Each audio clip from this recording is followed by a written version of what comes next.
ಹಸಿರು ಹೊಲಗಳ ಮಧ್ಯೆ ಇರುವ ಸಣ್ಣ ಹಳ್ಳಿಯಲ್ಲಿ ರಾಮು, ಸೀತಾ ಮತ್ತು ಅವರ ಮಗಳು ಚಿನ್ನಿ ವಾಸಿಸುತ್ತಿದ್ದರು. ಅದು ತುಂಬಾ ಚಿಕ್ಕ ಆದರೆ ಪ್ರೀತಿಯಿಂದ ತುಂಬಿದ ಕುಟುಂಬ. ರಾಮು ರೈತನು.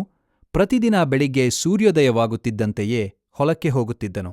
ಸೀತಾ ಮನೆಯ ಕೆಲಸಗಳ ಜೊತೆಗೆ ಹಳ್ಳಿಯ ಮಕ್ಕಳಿಗೆ ಕತೆ ಹೇಳುತ್ತಿದ್ದಳು. ಚಿನ್ನಿ ಚಪಲ, ಕುತೂಹಲದ ಪುಟ್ಟ ಹುಡುಗಿ. ಒಂದು ದಿನ ಚಿನ್ನಿ ಶಾಲೆಯಿಂದ ಮನೆಗೆ ಬಂದು ದುಃಖದಿಂದ ಕುಳಿತಳು. ಅಮ್ಮ, ನಮ್ಮ ಮನೆಯು ಸಣ್ಣದು, ನನ್ನ ಸ್ನೇಹಿತೆಯ ಮನೆ ದೊಡ್ಡದು ಎಂದಳು.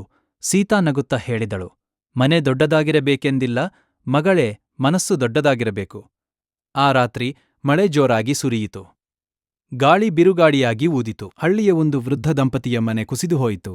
ಅವರು ಸಹಾಯಕ್ಕಾಗಿ ಅಳುತ್ತಿದ್ದರು. ಇದನ್ನು ಕಂಡ ರಾಮು ತಕ್ಷಣ ಓಡಿಹೋಗಿ ಅವರನ್ನು ತಮ್ಮ ಮನೆಗೆ ಕರೆತಂದನು. ಸೀತಾ ಅವರಿಗೆ ಬಿಸಿ ಊಟ ಮಾಡಿತು. ಚಿನ್ನಿ ತನ್ನ ಹಾಸಿಗೆಯನ್ನು ಅವರಿಗೆ ಕೊಟ್ಟು ತಾನೇ ಅಮ್ಮನ ಬಳಿಯಲ್ಲಿ ಮಲಗಿದಳು. ಮುಂದಿನ ದಿನ ಬೆಳಿಗ್ಗೆ ಹಳ್ಳಿ ಜನರು ಎಲ್ಲರೂ ಸೇರಿ ಆ ವೃದ್ಧ ದಂಪತಿಯ ಮನೆ ಮತ್ತೆ ಕಟ್ಟಲು ಶುರು ಮಾಡಿದರು. ರಾಮು ಮರ ಕತ್ತರಿಸಿದನು. ಇತರರು ಗೋಡೆ ಕಟ್ಟಿದರು. ಚಿನ್ನಿ ಮತ್ತು ಅವಳ ಸ್ನೇಹಿತರು ನೀರು ತಂದು ಸಹಾಯ ಮಾಡಿದರು. ಕೆಲವೇ ದಿನಗಳಲ್ಲಿ ಮನೆ ಸಿದ್ಧವಾಯಿತು. ವೃದ್ಧ ದಂಪತಿ ಕಣ್ಣೀರಿನಿಂದ ಹೇಳಿದರು, ನಿಮ್ಮ ಕುಟುಂಬದ ಹೃದಯ ದೊಡ್ಡದು. ನಿಮ್ಮ ಮನೆಯೇ ನಮಗೆ ಸ್ವರ್ಗ. ಚಿನ್ನಿ ಆ ಮಾತು ಕೇಳಿ ಸಂತೋಷಪಟ್ಟಳು.